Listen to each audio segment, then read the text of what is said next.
I hope that the people who open this time capsule in the future live in a peaceful and friendly world. With no hatred. No prejudice. No crime. And no wars.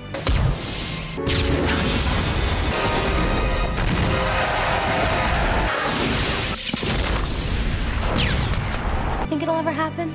Yeah, I do. The future is full of surprises.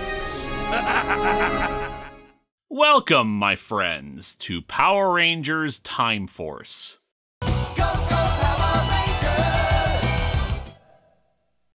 The season begins with a narration explaining that 1,000 years in the future, peace has been attained and there are no more wars or traffic accidents, and that it's apparently thanks to the Time Force organization. Not sure how an organization devoted around time travel is responsible for this. Unless they're actually the Eternity organization that Isaac Asimov based a novel around. Anyway, one criminal remains, Rancic, who attempts to construct a time machine when he's confronted by a Red Ranger, a member of the Time Force. The two fight, and we get to see right away that Rancic is a formidable fighter. However, the Red Ranger, Alex, emerges triumphant and Rancic is placed on trial, a mysterious pink-haired woman smiling at him. So I guess in the future, we still have people way too into true crime perpetrators. Alex proposes to the pink Time Force Ranger named Jennifer, or Jen. It's a good thing that they're in the totally peaceful future where no heartbreak or tragedy could possibly occur after this. Rancic is found guilty and sentenced to be cryogenically frozen for the rest of his life. On the way to the prison, the pink-haired woman stops them and attacks the team guarding him. She's actually a human ice cream cone named Nadira and just happens to be Rancic's daughter. Rancic's people manage to knock over his transport and free him. You know, it is the 31st century. I don't know why they didn't entrust this job to the Legion of Superheroes. Anyway, the four contact their superior officer, who is quite pissed that he managed to escape. Do you realize how long it took us to capture him? You're all officially relieved of your duties. God, what a dick. He doesn't even want to hear the details of the escape so they know who to look out for. Rancic travels to the Cryo Prison, which actually turns people into action figures before they're stored. Anyway, after passing up on reviving Simon Phoenix, Rancic gets to work attaching a time travel device to the prison. The Ranger's green-haired telepath named Trip detects what's happening at the prison, and they give chase, commandeering a vehicle to the objection of the driver. Jen, you have to be polite. That's Katie. I like Katie. The fourth member of the team is Lucas, but he doesn't really do anything during the first 3 episodes.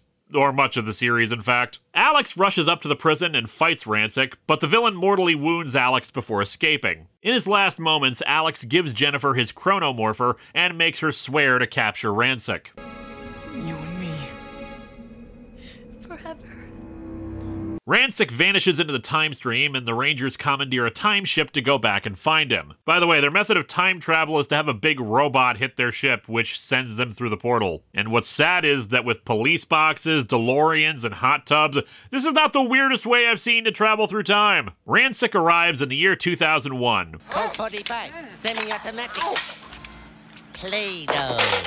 This is probably a good time to talk about the theme song. I've got to say, at first I wasn't fond of it, but it grew on me really fast. I think my initial problem with it is that it sounded a bit atonal, but once you get to the instrumentals and the Timeless Wonders bit, it really starts to rock.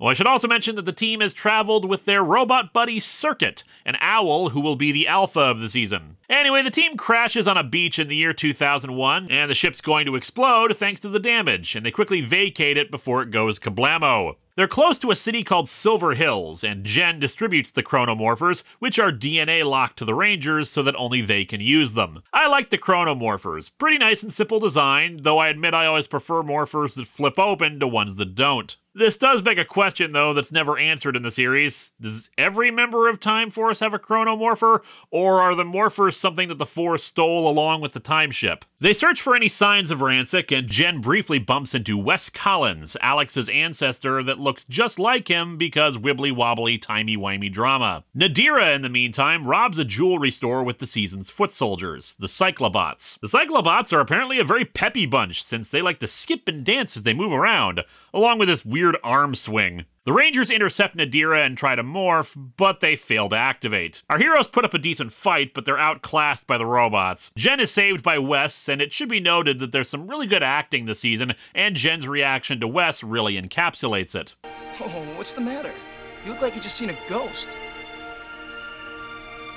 Circuit discovers that the other morphers won't work without the red one being active, but that's coded to Alex's DNA. Since they need someone with close enough DNA, they decide Wes is their best bet. This is a huge stretch, since 1,000 years should make Wes's DNA completely unrecognizable to Alex's, spatiogenetic multiplicity notwithstanding, but this is Power Rangers, where we can breathe in space, so I guess we're going with this. Wes is a rich kid who lives with his overbearing dick of a father, who runs a company called Biolabs, and runs off with Jen at the first chance he gets. Jen explains the situation, about them being from the year 3000 and needing his help.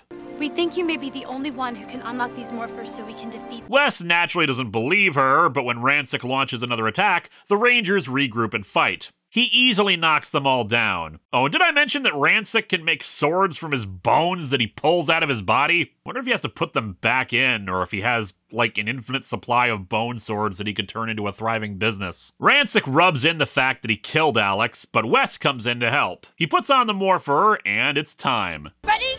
Ready!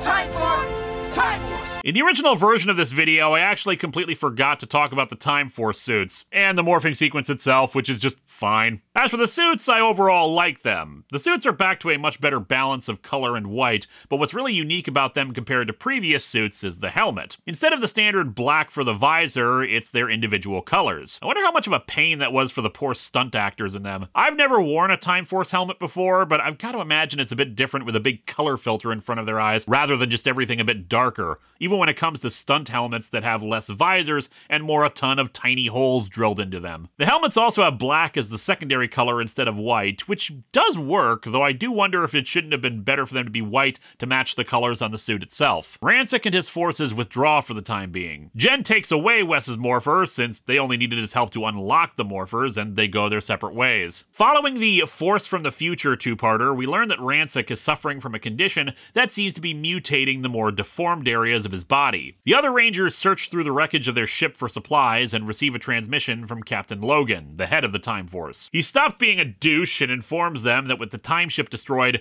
the group isn't going to receive any backup, though they will be able to send weapons back to them. Wait, if they only have one time ship, why the hell are the police forces of the future called Time Force? Or did they just decommission and dismantle all the other ships because the future's supposed to be a utopia or something? Wes, spotting Nadira and the Cyclobots robbing a bank, which makes a little more sense than Divatox's efforts, since at least Rancic's forces are from Earth, and decides to intervene. After getting his ass kicked, the Rangers save Wes and drag him off, berating him for treating their situation like a game. Trip is actually on board with the idea of making him the Red Ranger, but since Jen is the one in charge, they follow her lead. Trip later goes to see Wes in private and explains to him about Alex and how his appearance complicates things for her. Wes meets up with the other Rangers and pleads with Jen to join up. And unless we stop Rancic, neither of us will have a future. Please, let me help you. Rancic reanimates one of the criminal monsters. Detecting trouble, the Rangers head out to fight it, Jen offering Wes a chance to join in. The Rangers use their supersonic jet, that I guess they can shrink and store with PIM particles or whatever, to head to the fight. When Wes strikes the monster with his chronal saber, he cuts off a part of the monster's flesh, exposing its mutant DNA and causing it to grow. So in the future, we can shrink jets, but mutated DNA, when exposed to air, makes something grow big. Even for it being stuff from the future, it feels like Power Rangers likes to give science a wedgie. Though I suppose we shouldn't expect to see Rancic tossing a magic wand at his monsters to make them grow. Circuit contacts Captain Logan, and they send the Time Force Megazord out to them. This Megazord is made up of 5 jets, and they control it with, their swords. So in the future, we've abandoned the idea of buttons in favor of swords. Concentrate! Okay, future science or not, I call BS on that. Oh, and can you guess what movie came out a year before the Sentai this footage comes from?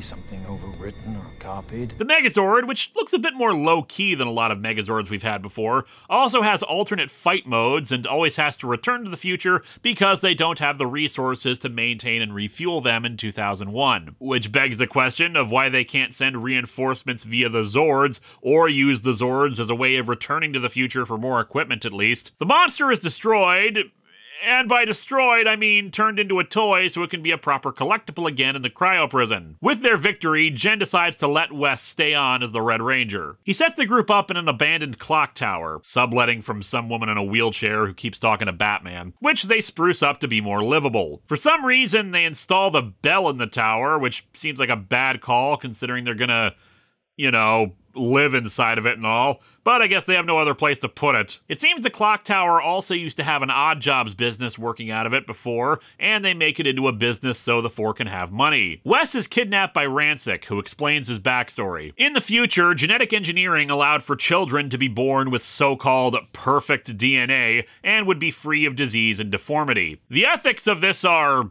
debatable, but not really the kind of thing you usually talk about in the kids' show about people in spandex punching rubber-suited monsters, so that part's ignored. Anyway, out of some of the genetic sludge that spilled out of this process, a mutant was born, Rancic. Rejected by humanity for his deformities, he gathered an army of other mutants and set out to conquer the world as revenge for his treatment. This does beg the question of who Nadira's mother is, but for the moment it shows that Rancic has a different sort of backstory for his actions than previous villains. When Wes asks about it, Jen says that people tried to help him, but he turned them away. It's hard to say how accurate either tale is. We want to believe Jen because she's one of our heroes, but who knows how much prejudice and indoctrination exists in the future. For all we know, helping them might mean forced labor camps away from normal humans. We have no evidence of that, mind you, and Jen could be completely serious that Rancic rejected true efforts to help him, but it's certainly something that could have been worth exploring. After an incident with his father, where it's made clear that the dude cares more for his business than the lives of others, Wes leaves his home and moves in with the other Rangers at the clock tower. Secretly, during an episode where Jen attempts to get her revenge on Rancic for killing Alex,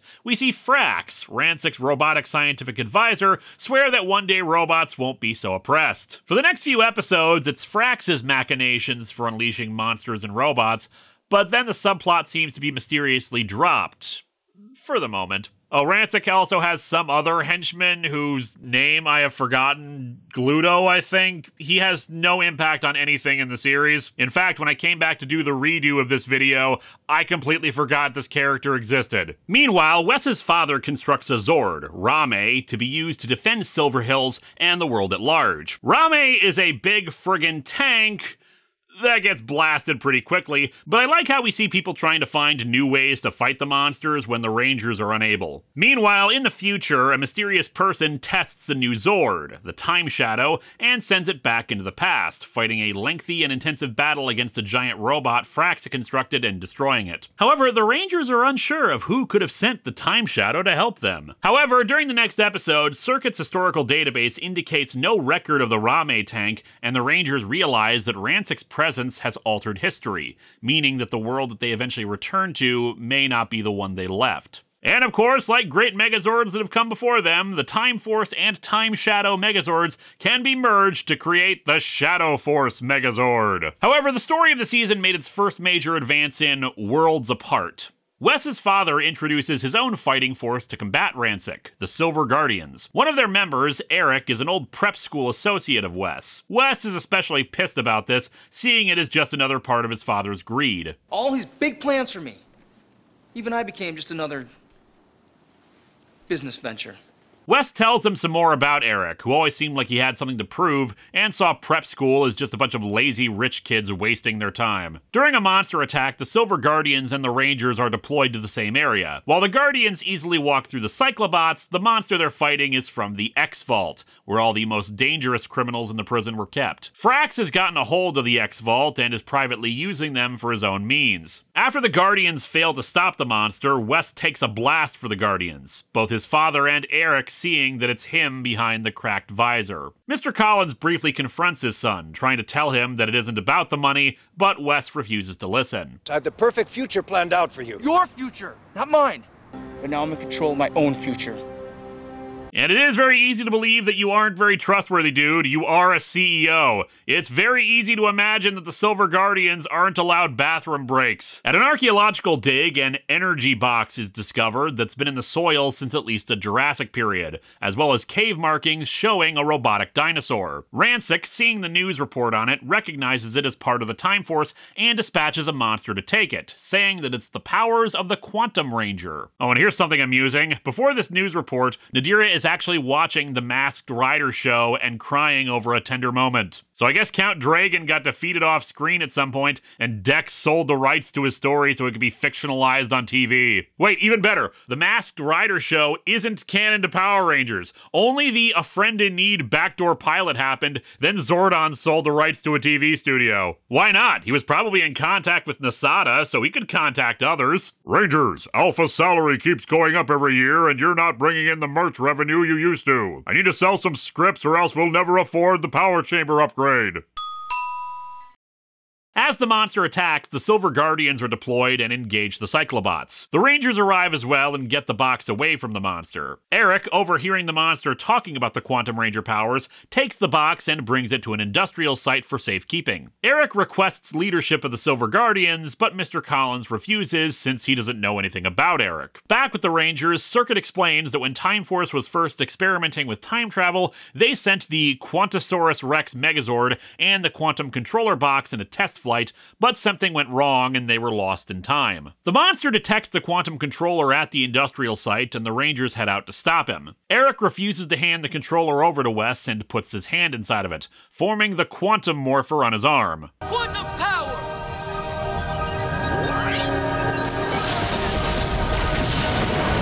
I have never exploded, but I know what it would be like.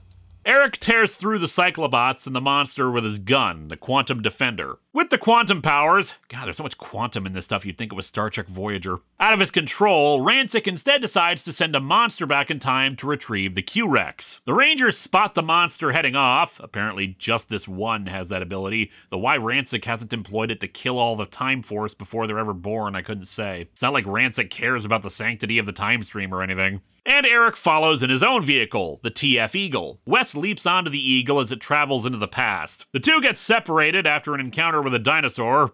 God bless Power Rangers and my ability to write such sentences. Wes goes over a cliff and Eric happens upon the cave where the quantum controller was kept. He realizes from the cave paintings that the Q-Rex is inside a volcano. Wait, who drew those cave paintings? Humans and dinosaurs didn't coexist. Wes and the monster both come upon the Q-Rex, which is active and walking around. Also, no idea how the heck Wes survived the fall off a cliff when there's no indication that he morphed or anything. The monster manages to get to the Q-Rex first as Wes and Eric fight, Eric refusing to let Wes go in after them. The monster sends the Q-Rex into the future as Eric takes off in pursuit of it, at first leaving Wes behind, but then goes back and saves him from the erupting volcano. The Q-Rex goes on a rampage and the Time Force Megazord heads out to stop it, but even with the assistance of the Time Shadow, the Rangers are no match for the Q-Rex's firepower. However, the Q-Rex is damaged, so it withdraws to initiate self-repairs. Wes tries to convince Eric to give up the morpher to him, but Eric reveals that Mr. Collins is planning to hire the other Time Force Rangers. After all,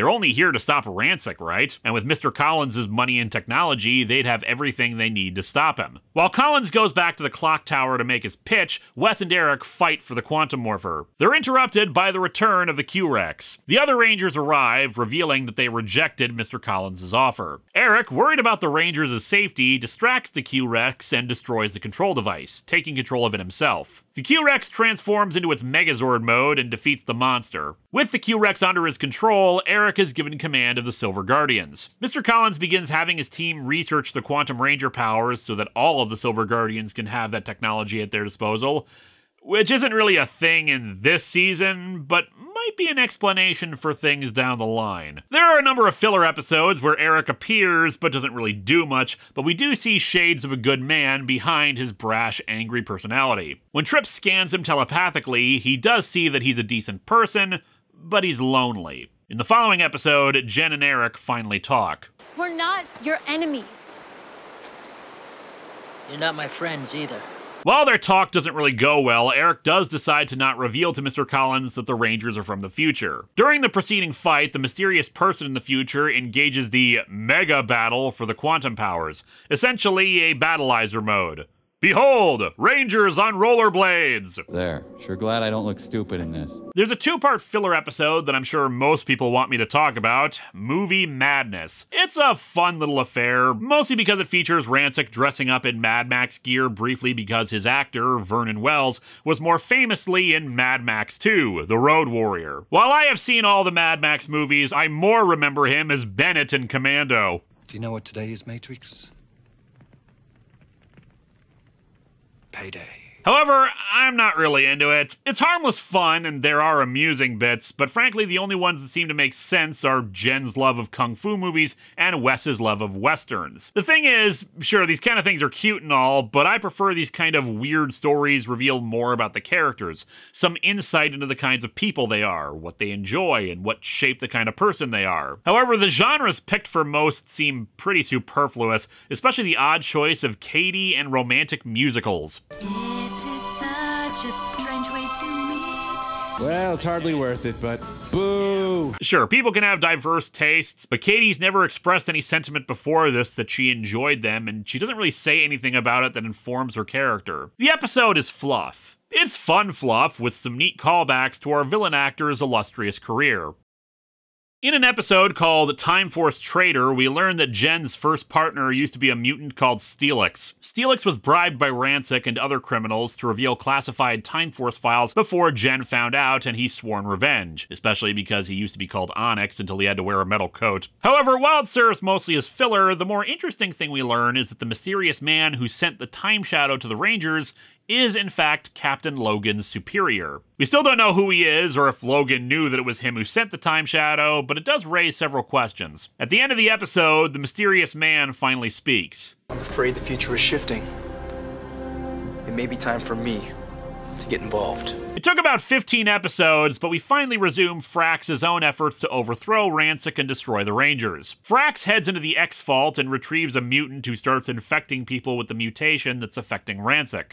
Venomark. Rancic explains his history with Venomark and how he came to get treatment for his condition. Surely would have been the end of me had not a most foolish and naive doctor stopped to help me. The doctor, Louis Ferrix, is also the inventor of the Cyclobots and takes Rancic back to his lab. However, because of Rancic's mutant DNA, he's gonna need to take the serum for the rest of his life. Why would you, a human, help me? Humans, mutants, robots, it makes no difference to me. Rancic instead decides to burn down the doctor's lab and steal all the serum that he had. God, and Rancic called me a jackass once. I'm not kidding. At Power Morphicon 2010, Vernon Wells called me a jackass. You know, I was really trying not to self-promote and that looked like a jackass. Jackass, what you call Honestly, one of the highlights of my career as a YouTuber. Venomark is extraordinarily fast and is able to bite all the Rangers except Wes, who is saved by Rancic, though probably unintentionally. Rancic engages Venomark and corners him, but the mutations start up again before he can finish the job. Wes retrieves part of the serum that Rancic spilled and brings it to his father for mass production. His father, of course, sees it as a money-making opportunity, but produces more than enough serum, and Wes takes some back to heal the other Rangers. We also get to see some more good bits from Eric, who helps an old lady who's infected with the bite. After a Zord battle, Venomark is defeated. Back at Rancic's base, he enters his office to discover all the vials of serum but one have been destroyed by Frax. Frax reveals that he's what remains of Dr. Ferrix, having just barely survived Rancic's attack and having converted his broken, burnt body into a cybernetic form, although they keep referring to him as a full robot. And I made a vow to one day get revenge! Okay, but why did you build your face so that it would open up with the eyes like that? Frax gleefully destroys the last vial of serum and escapes, Rancic in pursuit with Cyclobots and a monster. Of course, the Cyclobots have no desire to find him, and surprisingly, the future guy is watching them. Meanwhile, the changes in the timeline are starting to pile up, particularly the fact that the serum wasn't supposed to be invented for another 200 years. Wes volunteers to go retrieve it from his father's lab, but fails. Then again, I'm not sure how he planned to retrieve it all, since it's been widely distributed and mass-produced by the company, and stealing one case of it probably probably isn't enough. Frax, meanwhile, constructs a new lab and starts assembling a giant robot. Future Guy continues to watch. Learning of the lab creating the serum, Ransik heads in with a full attack force to retrieve it, walking through the Silver Guardians. Ransik starts to mutate differently as blades pop out of his arms. I mean, differently than usual when he pulls swords out of his bones. Mr. Collins spots Ransik taking the serum. If I'd known that serum could help you, I would have poured it down the drain myself. Ransik and Mr. Collins have a back and forth, with the villain even berating him for throwing his son out of his life. However, Mr. Collins fires back that he's proud of his son for making his own destiny, which earns him a direct blast of energy to the face, a scientist watching all of this go down. Ransik gets away as Mr. Collins is taken to the hospital, Eric accompanying the ambulance. Back in the year 3000, Future Guy grabs a Time Force uniform and heads into the past. And much to the shock and amazement of the Rangers, history's already shifted, and I'm here to set it back on track. Alex says there isn't much time to explain, though he does say that he barely survived the fight with Ransik. He leads the team to a time ship while Mr. Collins is operated on in the emergency room. Alex decides that the first order of business is to be a jerk. Your actions here have caused history to be altered, and now these shifts are beginning to affect the future. He tells them about Frax and then says he's taking over as the Red Ranger. What's more, Wes's destiny is to take over his father's company. You'll fulfill your destiny and take over Biolab, because your father will die tomorrow. Eric calls Wes and tells him about his dad's condition, which isn't good. He reluctantly surrenders the Red Ranger morpher and heads out to be with his father. Alex orders the Rangers back into their Time Force uniforms and berates them for wasting their time. Now put on your uniforms. You all look ridiculous. Big talk for someone who's sporting the rich douchebag who slicks back his hair because he thinks his forehead is impressive look. Jen wants to know what's going on, but he says he needs to put aside his feelings for the moment since their mission is more important. But doesn't explain why he didn't tell Jen he was still alive. Alex leads them to a beach where something crashes into the water and the team summons their Megazords. Frax's robot emerges from the water and the Rangers engage it. Wes takes over his father's company and attends a board meeting, much to Eric's irritation. Eric heads out of the board meeting to help the Rangers, launching the Q-Rex against the robot. While the robot is powerful, it withdraws when the Q-Rex manages to partially damage it. While Eric decides to leave the city, for undisclosed reasons, maybe he thinks he should be the one to run the company, even though he's not on the business side. The scientist who was in the room when Ransik shot his dad tells Wes about how proud his father is of him for choosing his own path. As Frax's robot drains the Megazord's power, Wes walks out of his limo and heads to the clock tower. Frax uses a device to drain the Rangers' powers, and Circuit arrives to help, but is blasted. Our robot buddy makes it back to the clock tower and tells Wes about what happened before shutting down. I choose my own destiny. And right now, I choose to help my friends. The others finally confront Alex about his behavior. The team is strongest this way. No! We're strongest with Wes. If you were a real leader, you'd see that. Before Frax can blast them, Wes tackles him and takes out the device that was draining their powers. Alex gives up the chronomorpher to Wes, and the Rangers remorph to fight the robot. Alex, in the meantime, goes to Mr. Collins and uses a device to heal him. Eric, passing by in his taxi, sees the Rangers fighting the robot and runs off to join them. The Rangers successfully defeat the robot, and Wes runs off to see his dad, Eric giving him a ride back to the hospital. With Mr. Collins recovered, the two talk for a bit. I don't want you to be a businessman for my sake. Your place is with the Rangers. Alex decides to depart, apologizing for being a douche nozzle. This still begs the question of why, if they have a functioning time ship, they don't send reinforcements and equipment to help them, but hey, everyone parts on good terms. In a filler episode right afterwards, Jen admits something to herself. Alex has changed so much, but so have I. Nowadays, Alex isn't in my heart the way he used to be. Yeah, I've been leaving it out, but essentially there's been some relationship building between Jen and Wes, who's equally interested in her. With Alex back in the future, he sends new toys for kids to buy. Following that filler, there's another filler involving a time-traveling Black Knight. Its significance is that he holds a mystic box that Wes is able to open and claim its power, becoming the Red Battle Warrior. Yep, it's Wes's battleizer, and for the first time, it doesn't look absolutely silly. Well, except for the little flame wings on the back, but otherwise it's knight armor on top of the ranger suit. Following the filler, the next episode begins in a cemetery.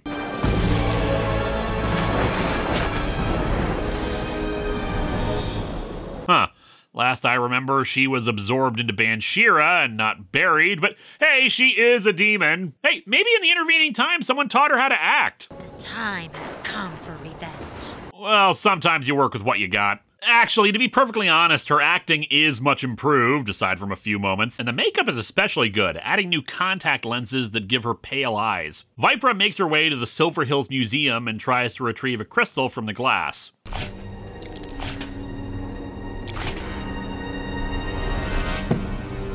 Curses.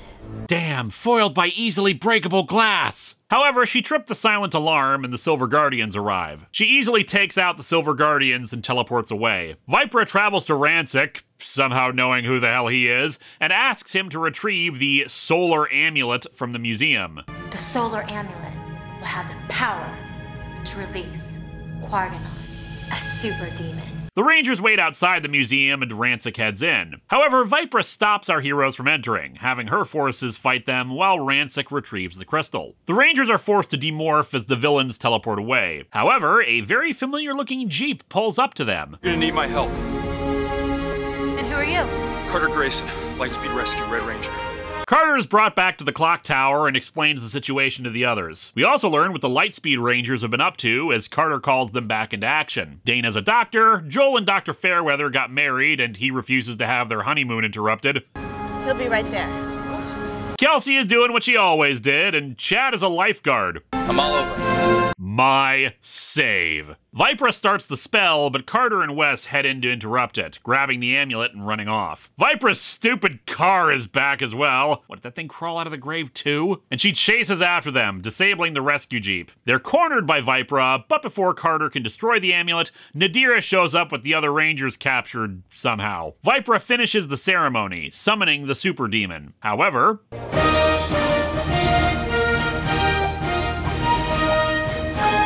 Rancic says they can deal with 10 Rangers. You mean 12? By the way, we're here now, even though I wasn't in the episode earlier. I've been waiting for this. For a long, long time. Yeah, all of a year. Everybody morphs with a pretty good instrumental rendition of the Lightspeed theme behind them as it goes. I admit, it would have been better if they had used both theme songs properly like they had done in the last two team-ups, but this is still an awesome moment and a good episode. While the two teams aren't as in sync as the Space and Galaxy Rangers, the fights are still pretty good. The combined battleizer weapons managed to destroy Vipra and the Super Demon in a rather underwhelming explosion. They bring the Lightspeed Rangers back to the clock tower. I thought you guys came from the future. This place looks kinda old.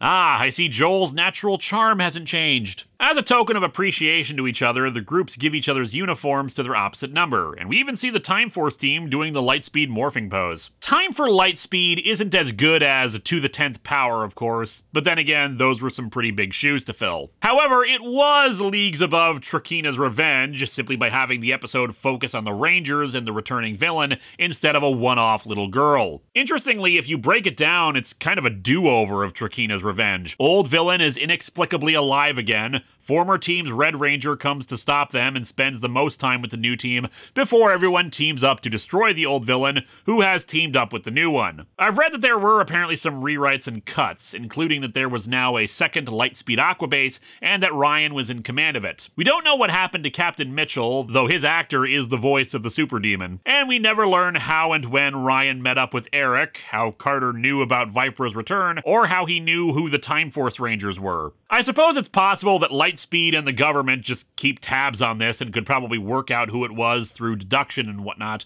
but it's not made clear. The ending is a bit anticlimactic, especially with how they built up the Super Demon, and I really think this should have been a two-parter, but for what we got, it was good. There seemed to be a shift in Eric's personality after he stopped himself from leaving, though what exactly inspired this change, I can't be certain. He was more willing to help the Rangers and started going off on his own without the backup of the Silver Guardians to aid him. Sure, he had always helped the Rangers in a pinch, but he wasn't as rude and standoffish towards them anymore. It's kind of subtle, and I do compliment the creators on it if that was their intention. In the filler episode, Circuit Unsure, we learn that Circuit is capable of peering into the future, and from the prodding of the others, he he looks ahead 1 month and sees several portals, or time holes as they're later called, opening up over Silver Hills. However, before he can tell the Rangers about it, Alex suddenly cuts off access to the knowledge, claiming later that the knowledge would jeopardize their mission. I should also note that this was also the episode dedicated to the memory of Tui Trang, the original Yellow Ranger. The penultimate episode before the finale is A Calm Before the Storm. Rancic, to his frustration, has discovered that he has no more mutants to send against the Rangers. The Rangers realize this as well and are excited by the prospect of going home soon, save for one of them.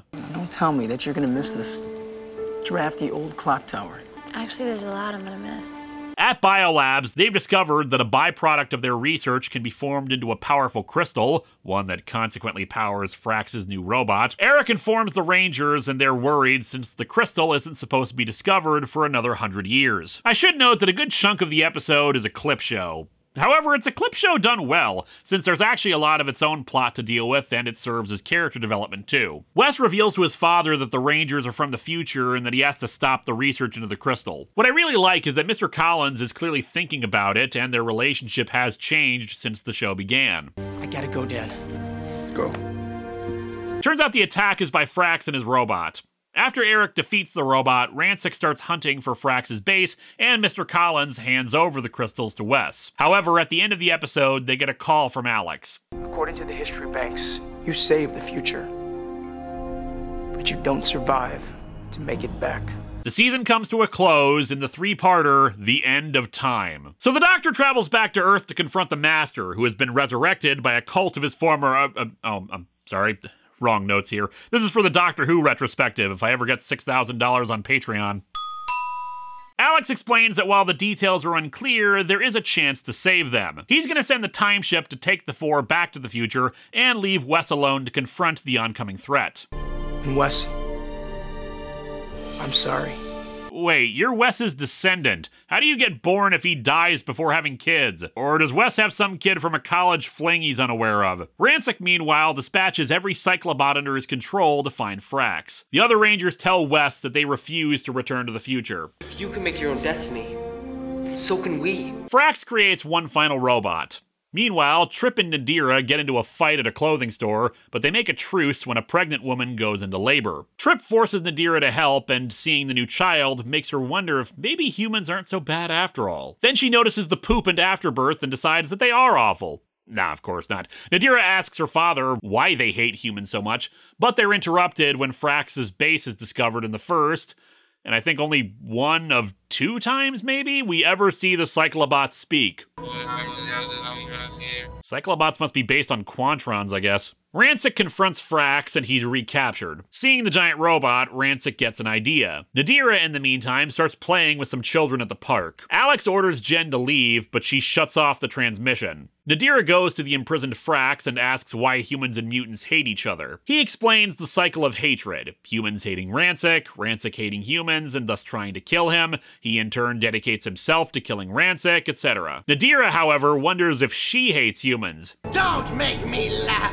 You're an evil mutant with a heart as black as coal, just like your father! The Cyclobots enter and take Frax away, but... I'm sorry for what my father did to you, Dr. Ferrix. What? Upon that expression of humanity, Frax pleads that it's not too late to break the cycle as he's dragged off. Later, Frax is reprogrammed by Rancic to be completely obedient and robotic, much to Nadira's horror. Wes goes to his father. In case anything happens in the future, I just want you to know how proud I am to be your son. After going to the time ship, Wes spots the autopilot for the ship. Meanwhile, Frax is turned into the robot's pilot and dispatched. The time holes begin appearing all over the city, and the Rangers quickly head out to deal with everything. Wes, however, stays behind for a moment to study the manual for the ship's autopilot. The Q-Rex engages the robot, and because of the time holes, they can't send the Megazord, though the time ship can still go through. Circuits analysis indicates the special crystals from the clip show that power both machines are what are causing the time holes to open. Even though the holes started opening before they started fighting each other. Yeah, I guess the crystals make weird things happen when they get closer to each other, but why didn't this happen in the previous episode when the Q-Rex was fighting another robot powered by them? And again, the holes just started forming up before this fight. Yeah, time shenanigans, maybe effect precedes cause. It just seems weird that nobody asks where the time holes came from before Circuit just flies in to mention this. Seems like a plot point and explanation pulled out of the show's own time hole. Anyway, Eric refuses to withdraw the Q-Rex or else the city will be destroyed. Wes says he has an idea on how to use the time ship and brings the Rangers back to it. However, he then activates the autopilot. Before Jen can say that she loves him, the time ship takes off for the year 3000, ending part 1. Wes returns to the battle as the Q-Rex is defeated, Eric crawling out of the wreckage. The Cyclobots close in on him, but Wes comes to his rescue. I was managing just fine, thanks. Wes finally asks him what his deal is, that he's just been a jerk to him while he's never done anything but try to be a friend to him. Eric explains that it's mostly about Wes's privilege, that he's lived a life where everything was handed to him. Eric was dirt poor and had to fight his entire life without any help to reach any kind of success. He says the two of them have nothing in common, but Wes rejects that both of them fought to change their destinies. We are Power Rangers, Eric. And friends or not, we're the only hope this city has right now. The Rangers arrive in the year 3000. Now that you're home, you can relax. Enjoy the life you left behind. Mr. Collins is informed by his head scientist about how the crystals are responsible for the time holes, and he arrives to help people who have been injured in the fight as he searches for Wes, even giving up the limo to get people to a hospital. Alex informs the others that Wes didn't survive the fight, but he did win. Jen, I know, this must hurt. But after you go through memory adaptation, you feel a whole lot better. Yeah, they're gonna erase their memories of being in the past. And that's standard procedure for Time Force. And they apparently didn't know that. Weird. Wes brings Eric back to the clock tower, but a Cyclobot spots them, Rancic leading his forces in an attack on the place. The Cyclobots storm in and they fight our heroes. They're vastly outnumbered, though I've gotta say, they put up a damn good fight. Really impressive choreography for this. Wes grabs one of the Rangers' guns and starts shooting down the Cyclobots, but realizing the situation is hopeless, he sets the gun on overload and then this.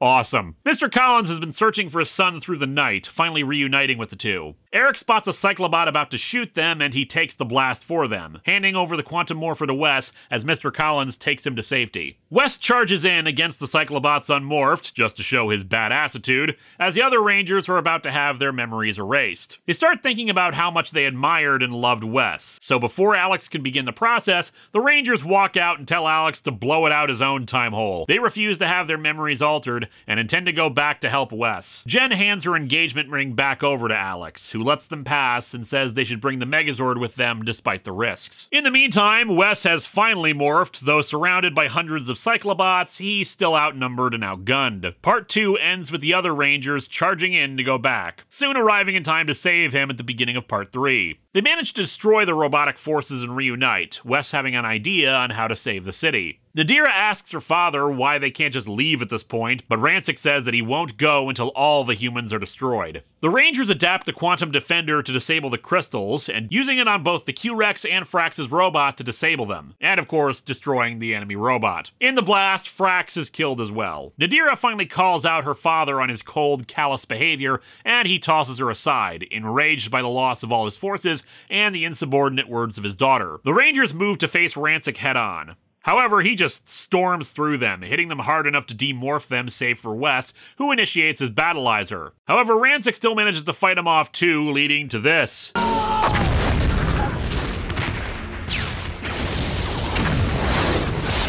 Let off some steam, Bennett. He survives, though. That's never gonna heal if you don't stop picking. Jen stands against Rancic. My mission is to bring you back. I'm going to do it! The rest of the Rangers are unable to stand with her, so she runs off, telling Rancic to come after her. He pursues, but it's also where Nadira is helping to protect a baby who was in the crossfire. When he spots some movement, he blows up where he saw it, but then Jen manages to blast Rancic from behind, who discovers to his horror that he's accidentally shot Nadira. She's alive, but upon realizing what his hatred for humans almost cost him, Rancic finally surrenders to the Rangers. Wes says his farewell to the Rangers, the Silver Guardians there to see them off. It's very heartfelt, and the music is really good. I sadly can't really show much of it because, you know, content ID. Don't ever forget me. You never could. As the Rangers leave, Mr. Collins declares that he's going to have the Silver Guardians defend the entire city for free and wants Wes to lead them. Wes agrees, but only if Eric can stay on as his partner and co-leader. I think the future looks pretty bright. The end of the episode also has a brief preview for the next season, but that's not what we're here to talk about. I'll bring it up again next time. Time Force is a very good series, but I think a lot of the fan base has overblown it a bit. Acting-wise, everybody turns in a very good performance for their characters, save for Lucas, but I'll get to that when we get to the characters. The story moves at a very good pace, but there are some issues that are never properly addressed in the series. A few holes in logic that really just make you scratch your head. One of the things that people said about the series to me was that Rancic is so sympathetic. Except he isn't. Rancic isn't some glorious freedom fighter trying to help mutant kind have better lives. We're not talking about Magneto here. Rancic just wants to cause general anarchy, chaos, and destruction. He never talks about trying to help make things better for mutants, nor do we see any evidence that he's anything other than a criminal. We don't really see why that is either. Now, he says it's because humanity shunned him, but that's completely contrary to the flashback with Frax. A human displays immense kindness to him and provides a treatment for his condition, caused by a fellow mutant, I should add. And what does Rancic do?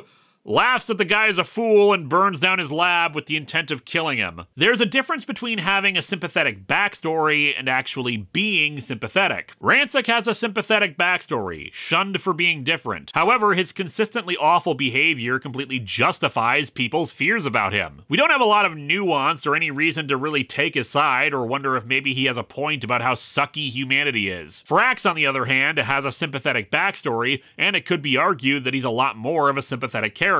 When he was rebuilt as a robot, one could say that, to paraphrase Doctor Who again, his very soul was surgically removed. You see flashes of humanity in Frax, particularly near the end when Nadira apologizes to him for everything that's happened to him, and even calls him by his human name. There is no such humanization, for lack of a better term, for Rancic until the very end. His only humanizing factor is his love for his daughter, and seeing that he almost hurt her in his blind rage. It's a bit anticlimactic, but I give it points for being different than just shooty bang bang to resolve everything, especially since we had a bunch of big spectacle battles already. At first I thought that the relationship between Nadira and Rancic was just off-kilter comic relief, but in all honesty, he's a very unique father. Sure, he was always spoiling her, but then in the episode Nadira's Dream Date, we see something you wouldn't normally expect. Nadira gets the wrong impression that Lucas is in love with her, and while Rancic is at first irritated by this news, his daughter's happiness is paramount. He goes to Lucas and, yeah, threatens him to treat her right,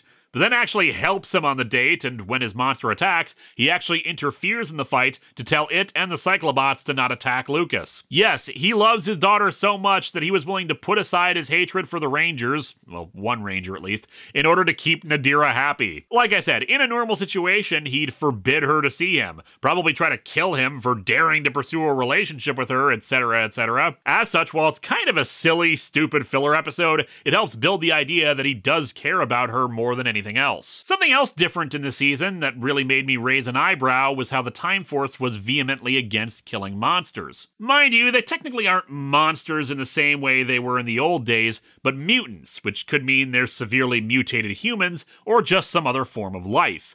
But it's considered immoral to kill them, as demonstrated in Jen's Revenge when a mutant continually insults her over the supposed death of Alex and she's ready to kill it. Mind you, it undercuts your message a bit when you freeze them the exact same way that you destroy them, i.e. shooting them a whole bunch, but hey, the morality of it is brought up. Another point that people bring up about the series is that it brings up racism because of the people's reaction to Rancic and the mutants at large. Sadly, I must again disagree. Racism, in one allegory or another, is brought up all of once. Trip Takes a Stand, which features a mutant that was in the Cryo Prison for petty theft and doesn't want to fight, but just to stay in the prison so he doesn't have to worry about feeding himself or the like. Great, even in the year 3000, there's no universal basic income. If they had done some more with that, more episodes centering around prejudice in some regard, where we saw mutants being oppressed and Wes against what would be normal attitudes in the year 3000 or something like that, I may have bought into it, but we're given no reason to believe that mutants aren't treated fairly, especially when we see 2 episodes where mutants do have equal rights and they're squandered. One was Jen's former partner, and the other was in The Last Race, where we had one that seemed like an ordinary sort of person,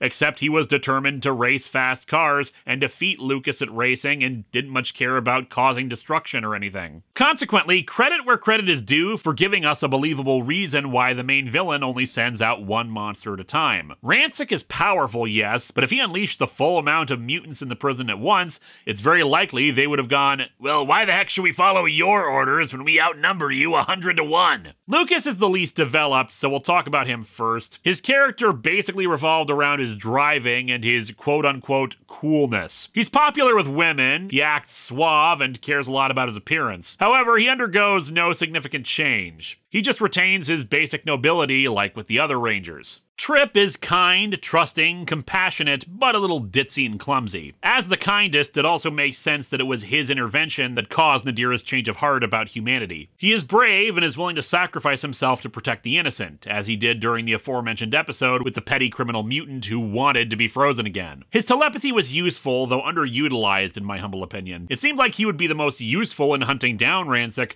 though I can't recall a single instance where the Rangers actively attempted to locate the Cryo Prison and go after him. Katie is my favorite character of the Time Force, but also sadly underdeveloped. She had a very good episode dedicated to her character development, Future Unknown, where Circuit first reveals that time is changing thanks to their actions. Before that point, Katie had been confident, friendly, and rather unsubtle in facing off against what she saw as injustice. Future Unknown caused her to start rethinking her actions out of fear that the alterations to history would prevent her from being reunited with her family. I should note, though, that apparently some episodes were shown in the wrong order, and an episode where she went back in time and made some minor alterations deliberately was shown after Future Unknown, making it rather head-scratching given how she was previously emotionally paralyzed from doing any action out of fear of changing the timeline. And then she goes back in time and beats up some bullies and tells a guy to get his crap together, even though history says he wasn't supposed to. Nah, the space-time continuum can ram it. Which leads into a gripe with the series I have regarding the time travel. Repeatedly we're told that their actions are altering history, and we do hear of some specific examples,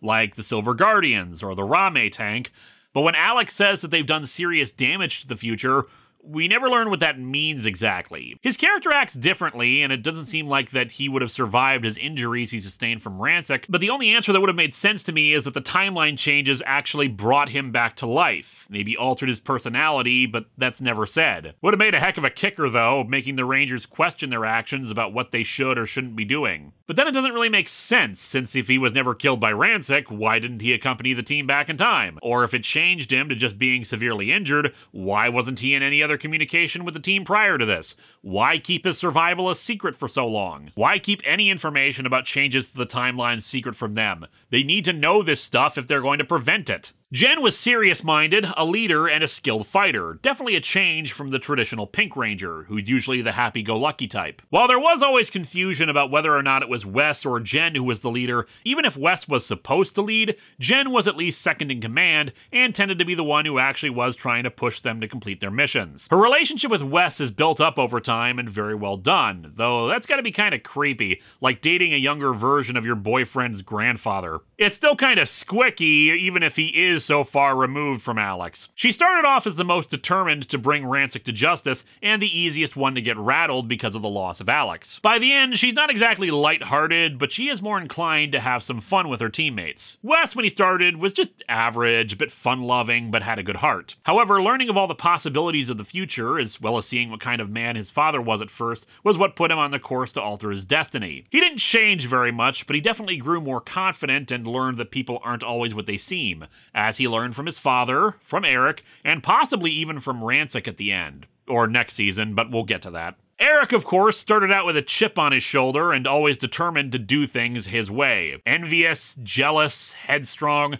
and as a result, he made for an anti-heroic foil for the Rangers. Like I said earlier, I'm not sure what it was that caused him to mellow out in the latter half of the season, but it was gradual, and he did actually care about the Rangers' safety, even if he didn't want to admit it. Something of interest to note is that apparently originally Alex was going to be the Quantum Ranger. I've read that he would travel back in time, and Wes and Alex were supposed to be played by twins. The idea was changed, of course, and all the better, I think. Another thing to note is that originally Eric was supposed to die like his Sentai counterpart. They even filmed the beach scene at the end of Time Force without him before it was changed around to him surviving. Apparently, with the popularity of the season, combined with how well the production crew and cast gelled, there were some talks about another season with this team being produced, possibly even another movie, but it didn't end up happening, possibly due to fears of a then upcoming Screen Actors Guild strike. It was apparently a rather expensive series, thanks to the production having to close down some sections of LA during filming of the more elaborate battles to match the Sentai footage as closely as they could. Some speculated that alterations to the series were made after 9/11 to make Rancic seem less sympathetic, since he is essentially a terrorist, but the truth is most of the series was completed and aired before 9/11. The only real changes done were visual edits, like anytime skyscrapers were under attack, a shot of building explosions changed to a rock quarry,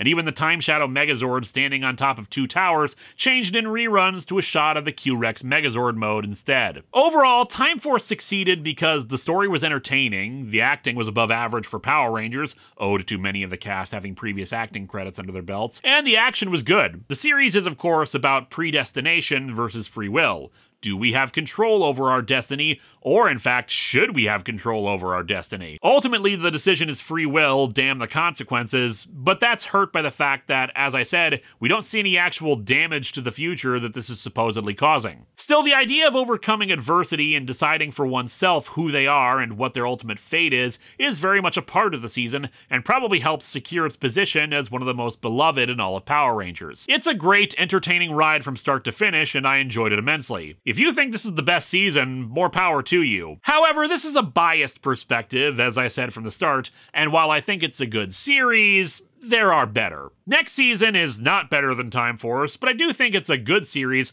and I'll tell you why when we see the Guardians of the Earth unite in Power Rangers Wild Force.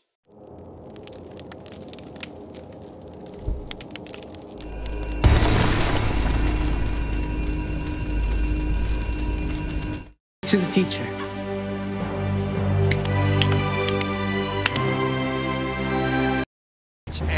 Rangers? No problem. I love listening to your little pissant soldiers trying to talk tough.